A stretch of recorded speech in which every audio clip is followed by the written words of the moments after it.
fine.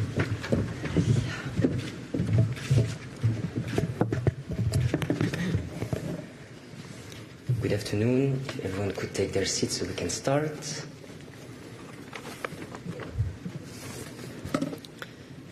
Perfect. Let's start. Welcome to the press conference following the Gimnik meeting. With thanks to our Danish hosts, the High Representative will start debriefing you on the discussions with the ministers, followed by the Danish minister, and then we'll open the floor to your questions. High Representative, the floor is yours. Thank you. Good afternoon, and I'm sorry for you that you have to spend your Saturday here in the room without windows. But we had a very long discussion today, a very long day with the EU ministers, and I can already tell you that we didn't cover all the points. So we didn't get to the working methods discussion that we desperately needed, but we will do that in coming months, definitely. So what took the time? Very substantive discussions first on Ukraine. So European Union and all the member states support the diplomatic efforts to achieve peace and the end of Russia's war. But it's clear that Russia is not preparing for peace. It is the opposite. They are preparing for more war. This week, Russia launched its second biggest air attack on Kiev since the war began. The strikes killed many civilians and damaged offices that belong to the European Union and British Council. Russian airstrikes also hit a US factory. So today ministers discussed ways to further increase pressure on Russia to really negotiate, to really come to the negotiation table and sit down and discuss with Ukraine. Sanctions have deprived Russia tens of billions of euros to fund its war, and sanctions work. Ministers discussed the possible building blocks for the next sanction package. Options include secondary sanctions, those backing Russia's war, as well as import bans and tariffs on Russian products. Efforts against shadow fleet ships must also be stepped up. And I've asked the member states for their proposals next week. The goal is to exert maximum pressure on Russia.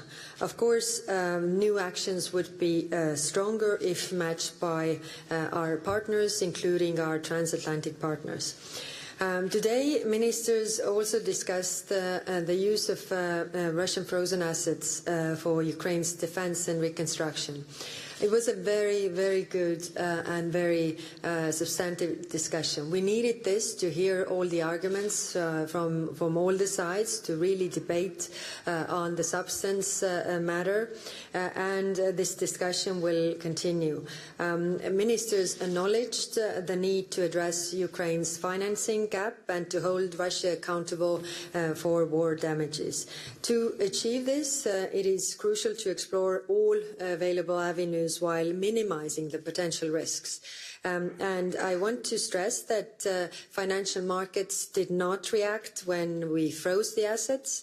Financial markets are calm now as we discuss this, and there are risks, but I'm confident that we are able to mitigate those risks.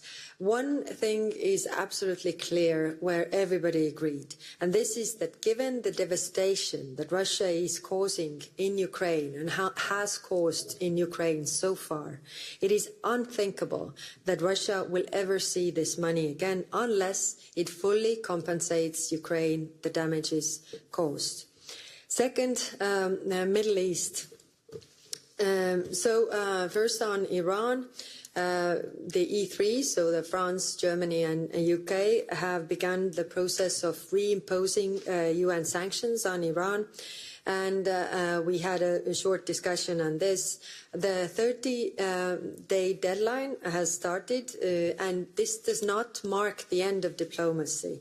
Tehran still has the chance to fully cooperate with the International Atomic Energy Agency and resume negotiations with the US over its nuclear program.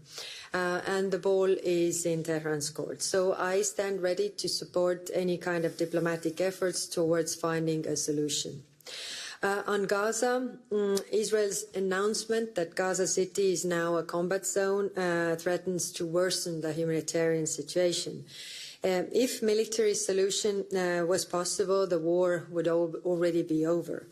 Gaza needs less war, not more war, and on the West Bank, Israel's decision to advance its West Bank settlements is illegal and undermines the two-state solution. So, of course, we discussed what more can we do. We have been very active in contact with Israelis trying to improve the humanitarian situation on the ground, but of course more needs to be done. Many EU member states have taken measures against Israel, not against Israel, but against the Israeli government.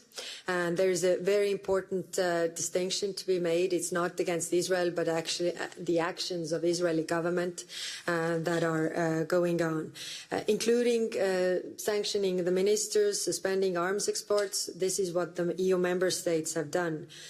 So on the European Union side, there is no sugarcoating to the reality where we are.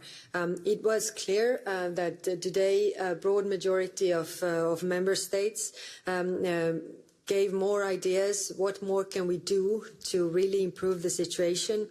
We will explore those ideas further. But it's clear that member states disagree on how to get Israeli government to change course. The options are clear and remain on the table. We have presented an option paper, but the problem is that not all EU member states are on board. But again, we had a very good discussion on different options, and we will continue to try to find ways to explore what can we do. And finally, on the issue of denying visas to Palestinian authorities so that they can't participate in the United Nations General Assembly. In the light of the existing agreements between the UN and its host state, we all urge for this decision to be reconsidered, considering the international law and the way United Nations has been built up. So this is the agreement that we all had on this topic. Thank you very much. And now over to you.